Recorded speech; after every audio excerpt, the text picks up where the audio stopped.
Hey guys, welcome back to our channel. So in this video we are going to learn how we can just register to the Temu app. So for that you have first of all download the Temu app from your Apple Store or your Play Store or your Google Store, and after that you have to just open the app over here, and once you are over here in the app you have to just click on a person icon which is present on the bottom, and on the very top you can see that there's an option for sign in register. You have to just click on that, or you can just simply continue with Google also. Like I'm just going to continue with my Google over here without just entering the phone number.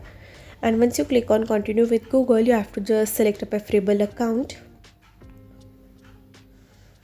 and that's all. You can see that you have been just added. This particular app means you have just registered your account over this app.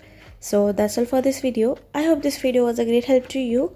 If you find this video helpful, please do share with your friends and don't forget to subscribe to our channel. Thanks for watching the video. Have a nice day.